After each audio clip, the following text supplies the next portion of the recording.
Ready है, settle हो जाए भी। और ये दरवाजा ना बंद ना करें क्योंकि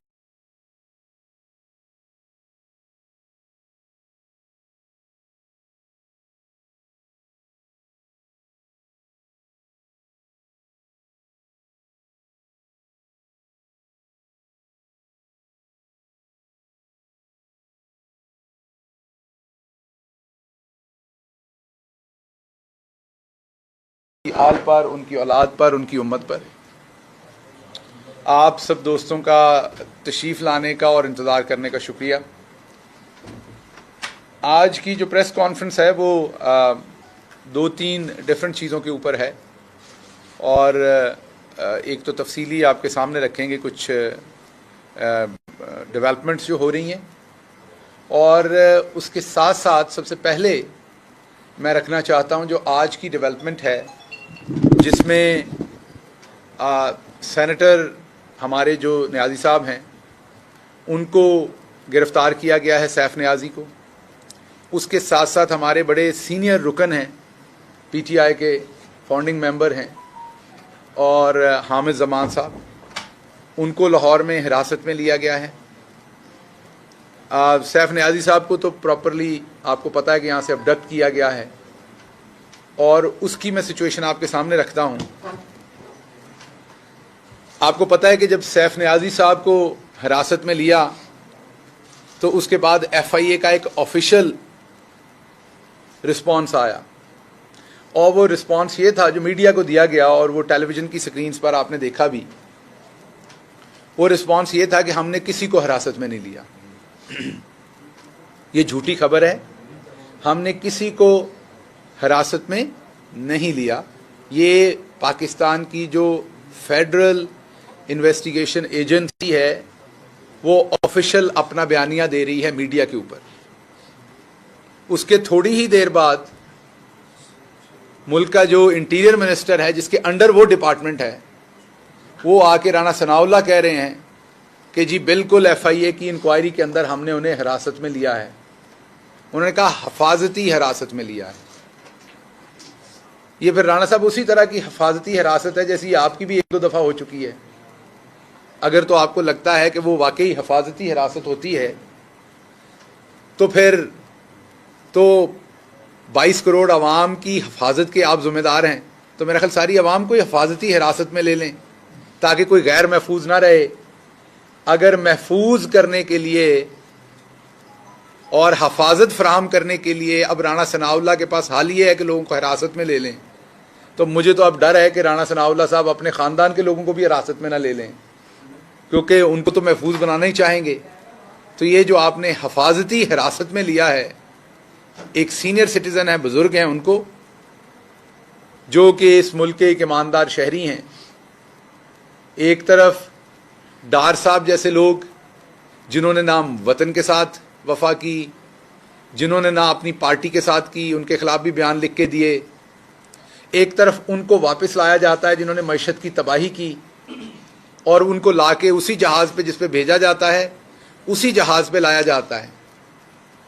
और मरियम साहबा कह रही थी अभी कि ये थप्पड़ है कौम के मुंह पर, या शायद वो पीटीआई के मुंह पे कह रही थी, महसूस करने की बात है। तो मैं इस बात पे उनसे एग्री करता हूँ। थप्पड़ तो ये है, पीटीआई के मुंह पे भी है और पाकिस्तान की आवाम के मुंह पे भी है। डार साहब को उसी जहाज में लेके जाना, या वो थप्पड़ था, वो सब झूठ था, या वो थप्पड़ था जिसपे डार साहब को अक्यूज किया गया कि उन्होंने करप्शन की थी, और उस टाइम हम तो नहीं थे, आप ही की हुकूमत थी। या वो थप्पड़ मारा गया था अवाम के मुंह के ऊपर, और या अब थप्पड़ मारा जा रहा है उनको वापस ला के अवाम के मुंह पर। एक तो थप्पड़ है, दोनों में से फैसला कर लें कौन सा है।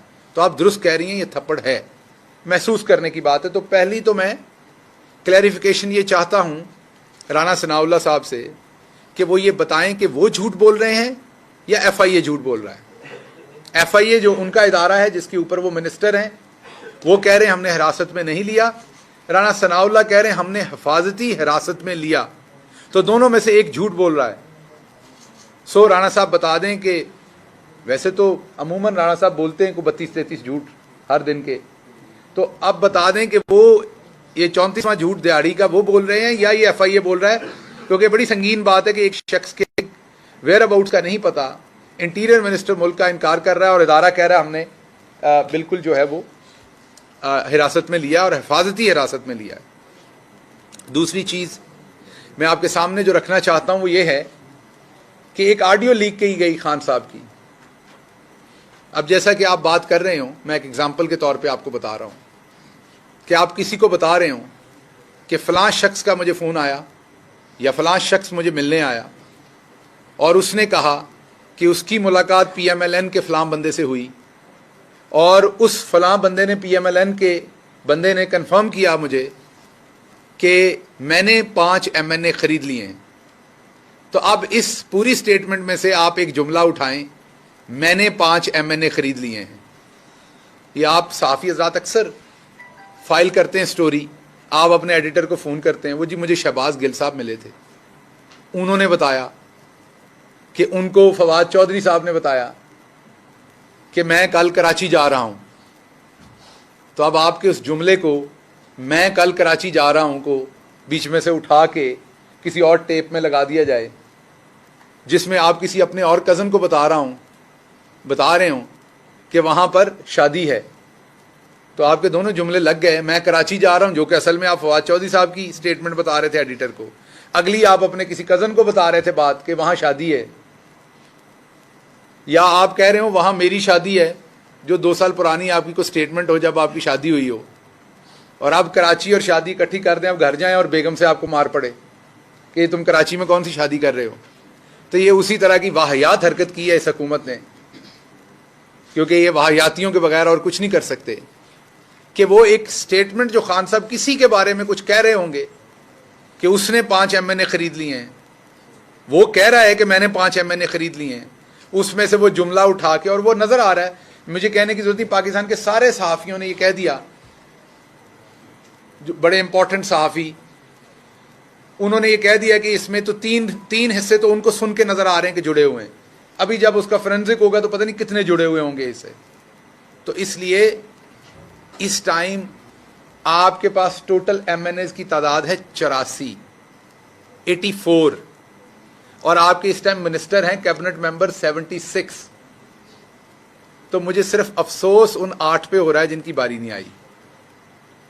तो खुदा की लाठी बेआवाज़ होती है, उन 8 बेजुबानों मस्कीनों के ऊपर भी रहम किया जाए, उन्हें भी वजारत जैसी जो बुनियादी सहूलत है वो फराहम की जाए। क्योंकि आपकी पार्टी के हिसाब से तो जैसे सांस लेना, खाना खाना, कपड़े पहनना, ये बुनियादी ज़रूरतें हैं और बुनियादी हकूक़ हैं इंसानों के, ऐसे लगता है आपके MNAs का वज़ीर बनना बुनियादी हक है।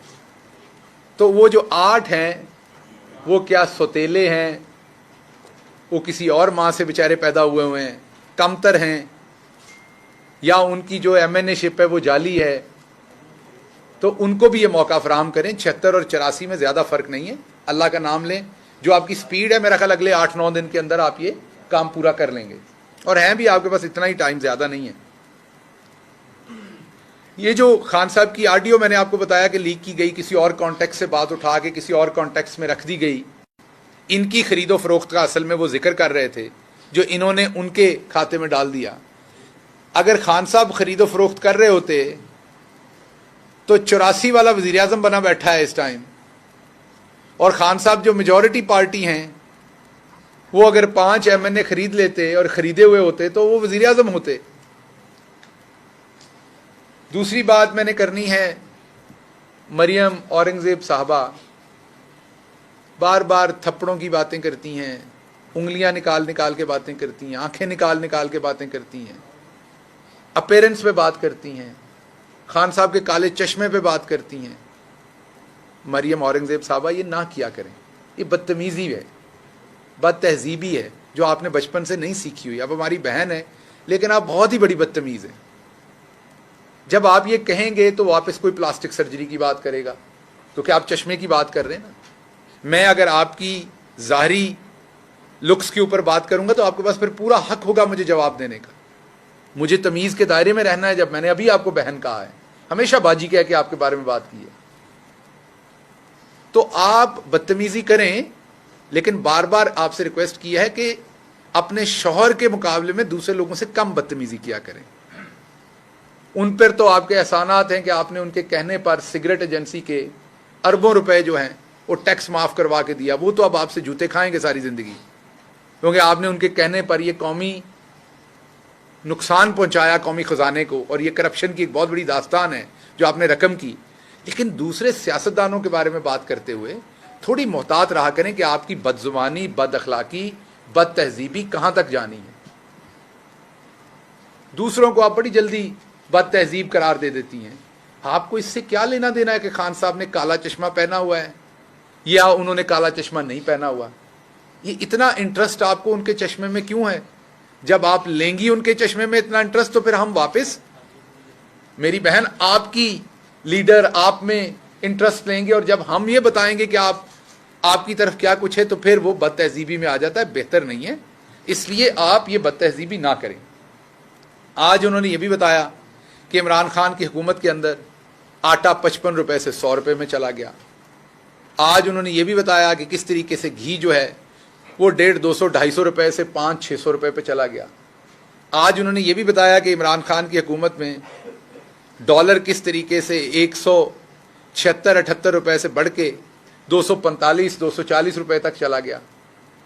ये मुझे लग रहा है उन्होंने शहबाज शरीफ का नाम अब इमरान खान रख लिया है, क्योंकि वो बार बार कहता था मेरा नाम बदल देना, अगर ये ना हुआ तो मेरा नाम शहबाज शरीफ नहीं कोई और रख देना। तो मेरा ख्याल है ये बताना भूल गए हमें, अंदर खाते इन्होंने शहबाज शरीफ का नाम इमरान खान रख दिया है। जैसे पहले इन्होंने एक और जानवर का नाम शेर रख के तो इंतखाबी निशान अपना बनाया हुआ था, वो आपको पता ही है। शेरों वाली हरकत कोई नहीं थी, हरकत वही थी दूसरे जानवर वाली, लेकिन नाम शेर रखा हुआ था। अब क्योंकि शहबाज शरीफ जो इनके रिंग मास्टर थे, पंजाब स्पीड, पता नहीं उस बेचारे की इमेजिनरी, जैसे हम में से किसी ने तानसेन नहीं सुना हुआ, दिल करे जब वो गाता हो असल में तो कान फटते हों। हम में से किसी ने टार्जन नहीं देखा हुआ खुद से, दिल करे वो बेचारा दरख्त ना चढ़ सकता हो। दास्तानें सुनी हुई हैं। ऐसे ही शहबाज शरीफ की भी इमेजिनरी दास्तानें बनाई हुई थी कि उसने पता नहीं क्या कर देना है। जब वो बड़े पर्दे पे आया तो उसके पिक्सल फट गए, और बड़ी स्क्रीन पे आया तो उसकी कहानी खत्म हो गई।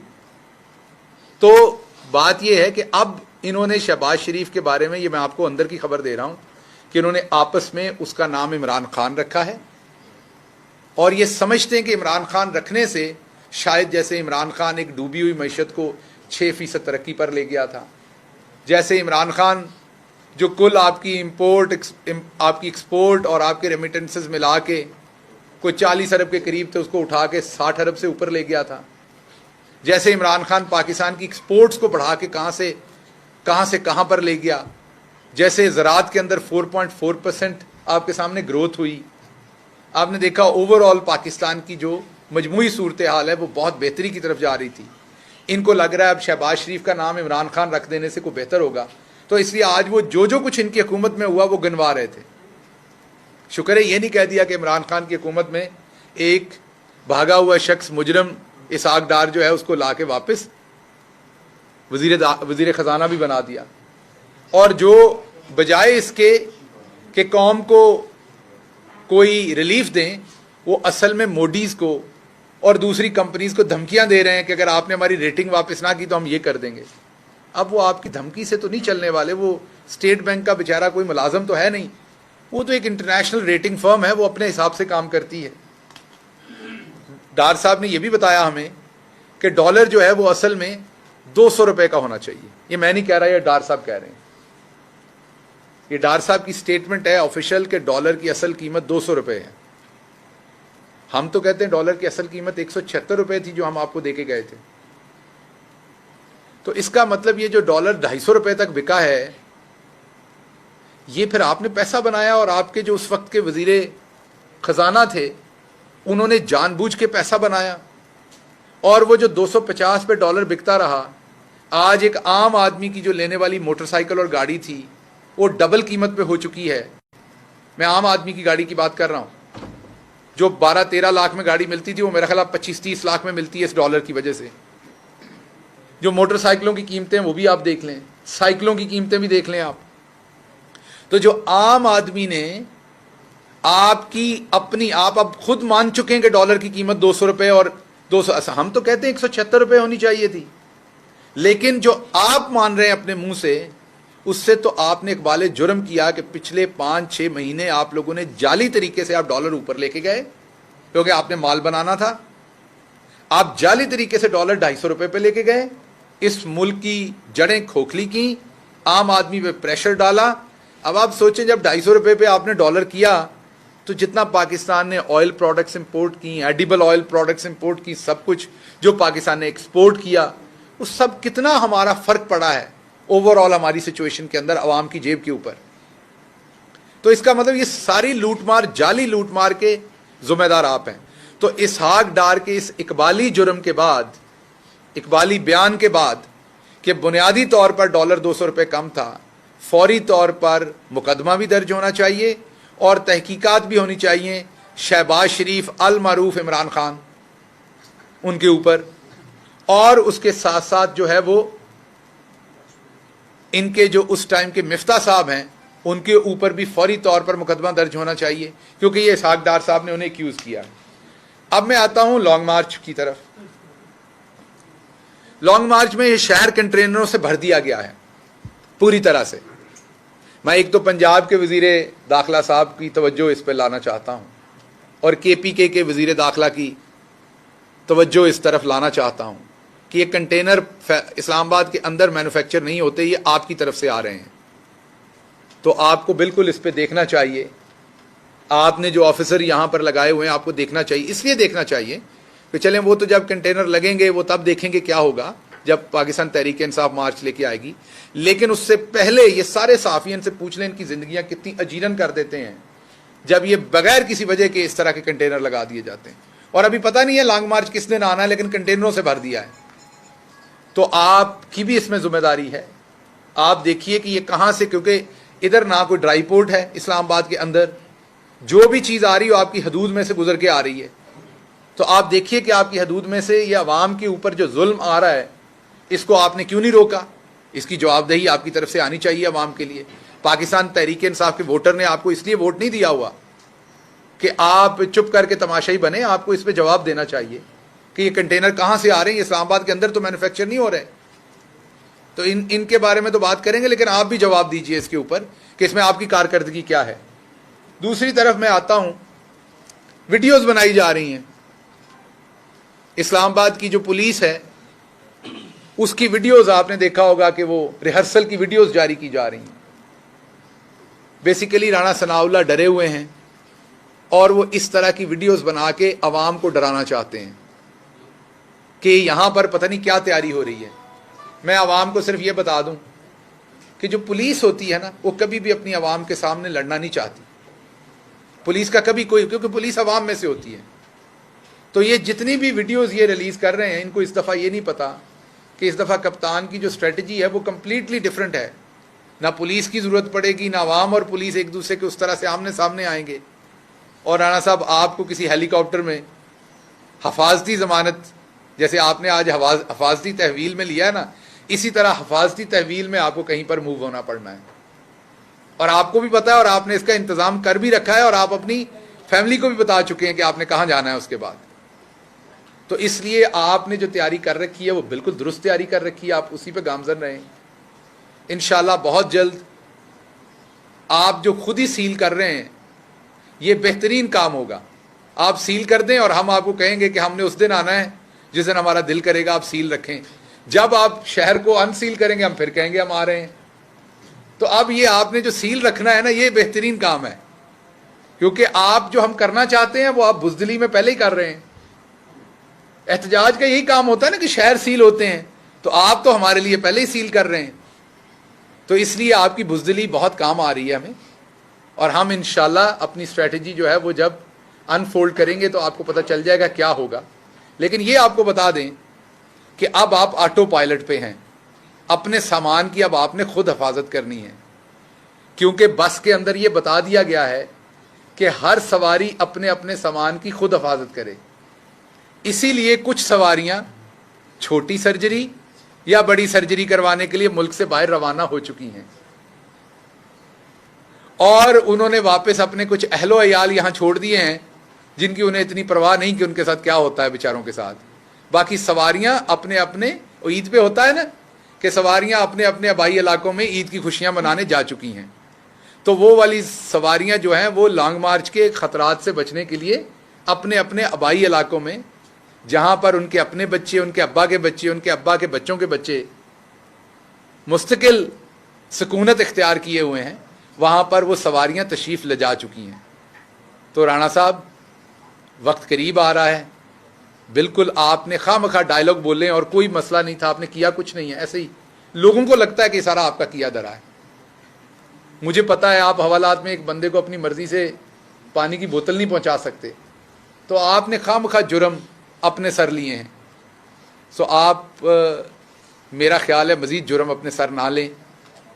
ऐसी खामखा फिर आपने अवाम से वोट भी लेने हैं कल को जाके, और अवाम में बड़ा गमो गुस्सा है जब आप खामखा कहते हैं ये भी मैंने किया है, ये भी मैंने किया है, ये भी मैंने किया है, हालांकि आपको सोए उठ के पता लगता है ये काम हुआ है। तो आप खामखा लॉन्ग और शॉर्ट मार्च के चक्रों में ना पड़ें। कहानी इंशाल्लाह ख़त्म हो चुकी है। आपकी जो करप्शन आपने इन 4-5 महीने में की है, जो आपने इकॉनमी का बेड़ा गर्क किया, वो अब आप लोग खुद एक दूसरे पर डाल रहे हैं। डार साहब ने कहा है कि डॉलर 200 से कम का है असल में, तो आप खुद मान रहे हैं एक दूसरे के साथ कि आपने क्या किया है। तो अब आप लोगों ने एक दूसरे के खिलाफ दोबारा से बयाने हल्फी देने हैं, ये मैं आपको बता रहा हूं, लिख के देने, अंगूठे लगा के। आपने वो काम आने वाला है इंशाल्लाह। अवाम और इमरान खान, आप लोग बहुत ऐन के चक्कर में पड़े रहे, तो मैं आपको बताना चाहता हूं कि अवाम भी ऐन से है और इमरान खान भी ऐन से है।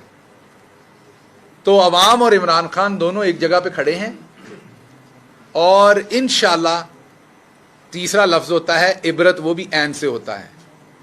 तो आपको बहुत जल्द अवामी इबरत का शिकार होना पड़ना है, क्योंकि अवाम के साथ जो आपने कर दिया है उससे आपने अपनी पार्टी के वर्कर को तो बेचारे को ख्वार किया ही किया है, उसके साथ साथ आपने जो इस मुल्क की बुनियादी असास थी कि हम भी चाहते हैं कि मल्टीपल पार्टीज हों इस मुल्क में। पाकिस्तान तहरीक इंसाफ अगर अकेली पार्टी होगी तो ये जमहूरियत के लिए अच्छा नहीं है। They must be multiple parties so that they can make us accountable, they can ask us the questions, they can put an alternative जो नैरेटिव है वो भी आवाम के सामने रखा जा सके। उसके लिए मल्टीपल पॉलिटिकल पार्टीज चाहिए। आपने पाकिस्तान की जमहूरियत को एक ऐसा नुकसान पहुंचाया कि आपने बाकी तमाम पार्टीज को जो है वो तबाह कर दिया है। आपने ये जो पीटीएम बना के अवाम का जो छोटा मोटा ट्रस्ट था किसी और पार्टी पे ख़त्म कर दिया है। तो आपने बुनियादी तौर पर जमहूरियत को बहुत नुकसान दिया है। इसका खमियाजा आप इंशाल्लाह बहुत जल्द भुगतेंगे, और बाकी इंशाल्लाह आपसे अगले 1-2 दिन के अंदर कुछ और चीज़ें शेयर करेंगे लॉन्ग मार्च के बारे में। डॉक्टर साहब बताइएगा, जो इमरान खान की ऑडियो इन्होंने लीक की है, क्या उसकी किसी ऑथेंटिक एजेंसी से फॉरेंसिक कराएंगे आप? दूसरा ये कि कहा जा रहा है कि लॉन्ग मार्च के हवाले से पंजाब हुकूमत किसी किस्म की कोई फाइनेंशियल सपोर्ट नहीं करेगी। देखिए, पहली बात आपने कहा कि हम ऑथेंटिकेशन करेंगे, तो ये आप वही बात कह रहे हैं कि किसी ने कहा कि कुत्ता तुम्हारा कान ले गया, वो बंदा कुत्ते के पीछे भाग पड़ा, कान को नहीं, समझ रहे हैं ना। लेकिन हम इसमें ये करेंगे कि हम कुत्ते को जंजीरी डाल के बांध देंगे, तो कान की तरफ ज़्यादा नहीं जाएंगे, खींच के दोबारा नहीं उतार देंगे। मीन के हमें तो पता है वो ऑडियो जाली है, तो हमने उसकी फोरेंसिक क्यों करवानी है? हमें कोई शक है कि वो जाली नहीं है जो हमने फोरेंसिक करके अपने आप को एहसास दिलवाना है? तो जिसको है वो करवाए, लेकिन ये कभी फोरेंसिक नहीं करेंगे, उसकी वजह कि इनको तो पता है इन्होंने क्या किया हुआ है। दूसरा सवाल आपने पंजाब हुकूमत को, तो बिल्कुल पंजाब हुकूमत क्यों फाइनेंशियल सपोर्ट करेगी? ये एक पॉलिटिकल मूवमेंट है, उसमें हमारी पाकिस्तान तहरीक इंसाफ की पार्टी करेगी, पाकिस्तान की आवाम करेगी, पाकिस्तान की आवाम अपना हिस्सा डालेगी। हुकूमती जो वसाइल होंगे वो ना पहले कभी इस्तेमाल हुए हैं ना अब इस्तेमाल होंगे। हाँ, ये ज़रूर है क्योंकि हमारी अपनी हुकूमत है वहाँ पर, तो वहाँ से हमें कोई पाबंदी, वहाँ पर कोई जुल्म सितम, ये फैज़ाबाद के दरवाजे तक आके हम बैठे होंगे। तो राणा साहब कहते हैं आप आगे ना आए, आगे आने की ज़रूरत क्या होगी आपको? आप वहीं पे ख़त्म हो जाएंगे जब हम वहाँ पर आके बैठ जाएंगे। तो इसलिए मसलन अगर राणा साहब को बाथरूम में बंद कर दें तो उसके बाद उन्हें जेल भेजने की क्या ज़रूरत है अगर वो अपने घर में अपने बाथरूम में सारा दिन बैठे हैं? तो ये इतनी है, घर के अंदर जितनी जगह बाथरूम की होती है उतनी जगह आप मुल्की अगर रकबे के हिसाब से हिसाब लगाएं तो जितनी जगह के राणा साहब वज़ीर दाखिला हैं वो उतनी की जगह है। तो इसलिए राणा साहब तैयार हो जाएं। अब आपने वहीं बैठ के बयान जारी करने, अंदर से बीपर देने हैं आपने, तो आप तैयार रहें। डॉक्टर साहब ये बता दें कि आपको हम कई साल से सुन रहे हैं, आज आपके लहजे में वो तेजी और अल्फाज में वो बमबारी नहीं है, इसकी वजूहात क्या है? दूसरा सवाल ये कि इमरान खान ने अभी तक लॉन्ग मार्च के हवाले से कोई डिसीजन नहीं ली। इस मार्च की फाइनेंसर कौन होगा? क्योंकि आप एक तरफ जहांगीर तरीन साहब और अलीम खान की शफकत से महरूम है, तो दूसरे साइड पे वहाँ पे ज़हीरुल इस्लाम साहब की शफकत भी अब नहीं रही, तो किस तरह मैनेज करेंगे? अच्छा, एक तो आपका जो सवाल है, क्योंकि आप लोग बार बार मुझे ये एहसास दिलाते हैं कि ये बमबारी आपकी क्यों ख़त्म हो गई, तो आप बिल्कुल ये क्लियर रखें कि बिल्कुल मेरा हार्डवेयर अपडेट हुआ है और मैं पाकिस्तान का पहला सियासतदान हूं जो इस पर शर्मिंदा नहीं हूं, आपको बताता हूं। तो आप मुझे बार बार चुबक लगाते हो तो इसका फ़ायदा नहीं, मैं तो खुद कह रहा हूं। तो वो बमबारी आते आते वक्त लगेगा।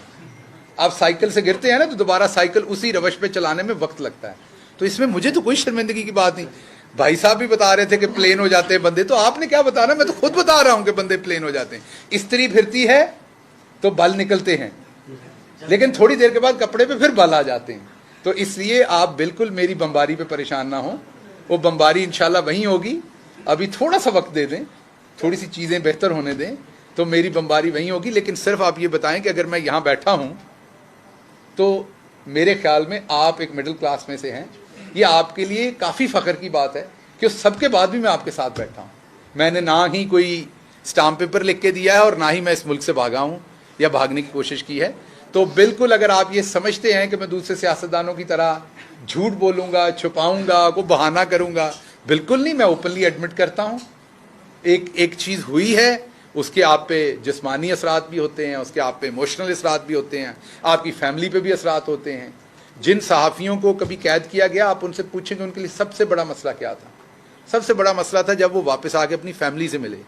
जिस मसलन आपकी वालदा जब आप घर से निकलते हैं तो जिस तरह से वो आपको दवाएं देती हैं और शाम तक आपका, क्योंकि काम पर थोड़ा आप सबको पता है, मुझे कहने की ज़रूरत नहीं है, कैमरामैन जैसे हैं, अभी यहाँ पर कोई काम हो तो जिस तरह का आपका ख़तरनाक काम है, बम धमाके पे आपने पहले पहुँचना, तो आपकी माएँ तो आपको रोज़ ऐसे ही भेजती हैं कि जैसे शाम में उन्होंने नहीं देखना। तो ये इसका एहसास आपको नहीं है। इसका एहसास आप उनसे कभी पूछे, माँ से पूछे, वो आपको बताएगी। तो जो मेरे बुज़ुर्ग हैं, जो मेरे घर के अंदर, वालदा तो मेरी ज़िंदा नहीं है, लेकिन जो मेरे बुज़ुर्ग हैं, जो मेरे ऐसे प्यार करने वाली मेरी माएँ हैं, उनकी जब मैंने वापस जाके आंखें देखी हैं, मैं आपको सिर्फ एक बता देता हूँ कि मेरी ये खाला है जिनकी बनाई आधी रह गई है इस अरसे में जब मैं अंदर था रो रो के। तो मैं शायद खुद उतना कमज़ोर ना हूँ, लेकिन जब मैं उनको देखता हूँ तो मुझे बिल्कुल कमज़ोरी का एहसास होता है। तो उसके लिए थोड़ा वक्त लगता है। गोश्त पोश का इंसान हूँ, भले मैं फैसलाबाद का जट हूँ, लेकिन उसके बावजूद गोश्त पोश का इंसान हूँ। थोड़ा वक्त लगेगा। आपका काम मुझे चुप के मारना नहीं है, आपका काम इस टाइम मेरे साथ खड़े होना है। हाँ, अगर मैंने किसी प्लॉट में ठगी करके, अगर मैंने कोई करप्शन करके जेल में गया था और मेरी वहाँ ठुकाई हुई, तो आपको बिल्कुल अंदर से खुश होना चाहिए। अगर मैंने बाहर को लैंड क्रूज़र ली है किसी ठेके में, मैंने कोई ट्रांसफ़र पोस्टिंग कराई थी, मैंने कोई डीसी लगवाए थे, उसमें पैसे लिए थे, मैंने कोई क्लर्क लगवाए थे, मैंने कोई और 2 नंबरियाँ हरामजदगियाँ की थी और उसमें मैं जाके जेल भुगत के आया हूँ, तो आपका चुबक लगाना बिल्कुल दुरुस्त है। मैं उसी काम में गया हूँ जो आपका काम है। मैं बोलने में जेल गया था और यही काम आप करते हैं, यही काम मैं करता हूँ। तो इसलिए आपका काम, मैं गुस्से नहीं हूं कि आपने चुबक लगाई, मैं तो ये इसका आबादी हूं, यही बात कीजिए। लेकिन आपको मैं सिर्फ आपको ब्रदर के तौर पे, भाई के तौर पे, दोस्त के तौर पे बता रहा हूं कि ये कभी, फॉर एग्जांपल आपके सामने है, कितने सारे सहाफ़ियों को, जमील फारूकी को गुजरना पड़ा, हामिद मीर को गुजरना पड़ा, कितने सारे लोगों को पहले भी गुजरना पड़ा। हमारा काम एक दूसरे को चुबक लगाना नहीं है, बल्कि हमारा काम ये अंडरस्टैंड करना है कि यार इस बंदे के साथ, इसके ख़ानदान के साथ, इसकी माँ बहनों के साथ क्या गुजरी होगी। तो इस टाइम शफकत करें, मेहरबानी करें, थोड़ी देर के लिए रहम करें, बाकी खैर है, काम चलता रहेगा। अच्छा, क्या जो बयान दिया था आपने, जाहिर बात है आप उस पर मैं बात नहीं करूंगा, प्रेजुडिस है, वो बात अदालत के अंदर है। लेकिन मैं सिर्फ एक बात क्लियर कर दूंगा, मेरे वकील ने भी अंदर बार बार क्लियर की, ना मैंने कभी पाकिस्तान के किसी इदारे के खिलाफ बात की, ना मैं करूंगा। और ये मेरा सॉफ्टवेयर अपडेट नहीं, ये बचपन से अपडेटेड है। आप मेरी उस स्टेटमेंट में भी सुने तो मैं अपने इदारों से मोहब्बत की कोई कम से कम 12 दफा मैंने बात कही। आप मेरे उससे 10 दिन पुराने ट्वीट उठाएं तो मेरे 33% ट्वीट जो होते हैं वो अपने इदारों से मोहब्बत के बारे में होते हैं। हम में वो सॉफ्टवेयर ही नहीं है जिसमें हम पाकिस्तान के, हम तो नेशनलिस्ट हैं। अमेरिका में भी यही बैठ के काम करते थे, यहाँ भी जितने लोग मुझे जानते हैं उन्हें पता है मेरी स्टैंडिंग कहाँ है, मैं कहाँ खड़ा हूँ। तो इसलिए, लेकिन इस इम्पोर्टेड हुकूमत ने ये एक झूठा मुकदमा बनाया था, बिल्कुल बनाया था, और इन्होंने वो उसमें एडिट करके, आप में से किसी ने तो मेरी असल स्टेटमेंट सुनी नहीं कभी। जो स्टेटमेंट आप सुनते हैं वो तो वाकई बड़ी खतरनाक लगती है। वो तो वैसे ही जैसे अभी खान साहब की स्टेटमेंट को एडिट किया गया है, वो मेरी स्टेटमेंट को ऐसे ही एडिट किया गया है। वो तो ऐसे ही लगती जैसे उन्होंने कहा मैंने 5 बंदे खरीदे हैं। मेरी स्टेटमेंट भी ऐसी बनाई गई है, मुख्तलिफ जुमलों को उठा के एडिट किया गया। असल स्टेटमेंट जो पैमरा ने अपने उसमें भेजी थी, जो शोकाज भेजा था एक निजी चैनल को, उसमें वो 4 पेजेस की, वो पढ़ें तो फिर आपका बिल्कुल मतमा नज़र चेंज हो जाएगा, क्योंकि उसमें ऐसी कोई चीज़ नहीं है। तो मोबाइल में क्या था, डेटा आपसे कुछ डेटा दे दिया मोबाइल ने, उसमें बेसिकली क्या था जो आपने डिलीट किया? मैंने पहले तो आपको कहा कि मैं बहुत डिटेल में इसलिए नहीं जाऊँगा, ये मामला अदालत में है, मेरे केस को इसका नुकसान हो सकता है, लेकिन मैं ये आपको बता देता हूँ कि जब मुझे पकड़ा गया तो वहाँ से मेरे ख्याल में मोबाइल भी ले लिया गया होगा, क्योंकि मैं तो गाड़ी से चला गया, मुझे तो उसके बाद का नहीं पता। मुझे तो नहीं पता कि वो मोबाइल पुलिस ने उठाया, किसी और ने चोरी किया, क्योंकि वो गाड़ी बाद में बाहर खड़ी रही बनी गाला के बाहर, उसका शीशा भी टूटा हुआ था। तो मेरी पोजीशन में, मैं तो इनकी पोजीशन में था, तो इसका जवाब तो उन्होंने देना है कि उस मोबाइल में क्या था और क्या चीज़ थी, तो मेरी पोजीशन में तो नहीं है। आप सियासत में रवादारी के कायल नहीं है कि क्यों सियासत पे गालिब गलौज प्रेस कॉन्फ्रेंस में होती है, क्यों सख्त की लहजा अपनाने की जरूरत पड़ती है? बात अच्छे तरीके से भी करनी हो सकती है, तरीके इंसाफ हों, दूसरी जमातें हों, आप क्या मशवरा दें? देखिए, 2 बातें, एक बात याद रखिएगा, मेरी स्टेटमेंट्स को शुरू दिन से देखिए। सबसे पहले मेरे पे हाई कोर्ट पे हमला हुआ था, मैंने बाहर निकल के कहा कि मैं किसी पे हमले को बिल्कुल उसकी कोई तवजीह नहीं देता, और जिन्होंने मेरे पे हमला किया मैंने वहीं खड़े होकर उन्हें माफ़ कर दिया, याद होगा आपको। मैंने कहा अगर मेरी हुकूमत किसी के खिलाफ सियासी इंतकाम लेगी, मैं उस शख्स के साथ खड़ा हूँगा। उसके बाद अगर आप याद करें तो मैंने इस्लामाबाद हाई कोर्ट के बाहर, जब मुझे मेरी गाड़ी का एक्सीडेंट करवाया गया, तो उसके बाद वहाँ खड़े होकर भी कहा कि अगर मेरी हुकूमत के दौरान किसी पर सियासी इंतकामी कार्रवाई होगी, मैं उसके साथ खड़ा हूँगा। मुजफ्फरगढ़ में मुझे पकड़ा गया, मैंने वहाँ से बाहर निकल के कहा कि अगर ये काम मेरे मुखालफिन के साथ, सियासी मुखालफिन के साथ मेरी हुकूमत करेगी, मैं उसके साथ खड़ा हूँगा। यही बात मैंने अपनी प्रेस कॉन्फ्रेंस में भी पहले भी कही, जब मैं अभी पकड़ा गया, अब भी वही कह रहा हूँ कि मैं हमेशा सहाफ़ी हो या वो नून लीग का कोई शख्स हो, अगर सियासी इंतकामी कार्रवाई हो रही है तो मैं उसके साथ खड़ा हूँगा, मेरी हुकूमत हो या कोई भी और हो। अब आपने बात की सख्त लहजे की, अब मरियम औरंगजेब साहबा से सख्त बदतमीज़ लहजा तो किसी का नहीं होता जो वो करती हैं। वो जो पिटर पिटर बकवास करती हैं उससे ज़्यादा तो नहीं हो सकती, लेकिन क्या मैं कभी ये कहता हूँ उन पर जाली केस बनना चाहिए? बिल्कुल भी नहीं। क्या उन्हें पुलिस के जरिए हरासा करना चाहिए? बिल्कुल भी नहीं। क्या उन पर कोई ऐसा जुर्म डाल दें जो उन्होंने नहीं किया हुआ? बिल्कुल भी नहीं। देखिए, बात यह है कि असद उमर साहब ने बहुत दफ़ा एक्सप्लेन किया, टेलीविजन पर मैं देख चुका हूँ माफ़ कीजिएगा, हर बंदे के लिए तमीज़ और तहजीब का लेवल फ़र्क हो सकता है। एक शख्स के लिए आप जनाब से आगे बात बदतमीज़ी है, एक शख्स के लिए गंदी गाली बदतमीज़ी है, एक शख्स के लिए सख्त लफ्ज़ बदतमीज़ी है। अब मंटो साहब ने जो लिखा है वो बहुत सारे लोगों के लिए ऐसा था कि उन्हें जेल में बंद कर दिया जाए, लेकिन लिटरेचर पढ़ने वाले बहुत सारे लोगों के लिए वो काबिल कबूल है। तो इसलिए ऐसे तो फिर कोई सहाफ़ी जिंदा नहीं बचेगा। अगर आप ये कहें ये बड़ी तल्ख बात करता है, ये बीपर बड़ा तल्ख देता है, इसका जुमला बड़ा तल्ख है, अगर तो वो बात ऐसी कर रहा है जो आपकी फैमिली के साथ बैठ के आप सुन सकते हैं, देख सकते हैं, तो वो ठीक है, उस पर कानूनी कार्रवाई नहीं कर सकते, करने दे सख्त बात। मरियम औरंगजेब ने अभी सख्त बातें की, मैंने जवाब दे दिया है, तो इसमें क्या हर्ज है? उन्होंने की है, मैंने जवाब दे दिया है। अगर तो गंदी गाली दी जा रही है, अगर तो कोई इखलाक से गिरी गैर कानूनी हरकत की जा रही है, तो वो गलत है। अब करते क्या है, ये सख्त बोलता है, इस पर झूठा केस डाल दो। और भाई तलाल चौधरी अगर सख्त बोलता है तो आप उस वक्त सख्त जवाब दे दो। मैंने तो कभी नहीं कहा तलाल चौधरी पे केस बना दो। ये मंतक नून लीग का है, ये तरीका वारदात इनका है कि जब ये जवाब नहीं दे सकते तो अपने सियासी मुखालफिन के ऊपर झूठे और सच्चे पर्चे बनाते हैं, लेकिन उसकी सबसे ज़्यादा कीमत भी ये खुद ही अदा करते हैं। इन्होंने की है, तो अभी भी बाज आ जाएं, सियासत के तरीके से करें, गैर सियासी तरीके से ना करें। सर, इमरान खान साहब ने जो कहा है कि राना सनाउल्लाह और शहबाज शरीफ के अज़ाइम मैं जानता हूँ मगर मेरे प्लान को नहीं जानते, तो मुबैना तौर पर जो खान साहब की कुछ मीटिंग हुई है एस्टेब्लिशमेंट से, ये कॉन्फिडेंस खान साहब को वहाँ से आया कि इसलिए वो कह रहे हैं कि आप नहीं जानते मैं क्या करने लगा? देखिए, इसमें आपने क्योंकि मुबैना कह दिया तो सवाल ही खत्म हो गया। जिस दिन आप कंफर्म होंगे उस दिन मैं जवाब दूंगा। मुबैना का जवाब तो मैं प्रेस कॉन्फ्रेंस में मुबैना का जवाब तो नहीं दे सकता। पहले मेरा भाई जरा थोड़ा कंफर्म हो जाए, थोड़ी मेहनत और करें अपने सोर्सेज पे, कर लेंगे तो वो मुबैना तौर पर जब आप कंफर्म कर लेंगे तो मैं आपको कंफर्म जवाब दूंगा। मैं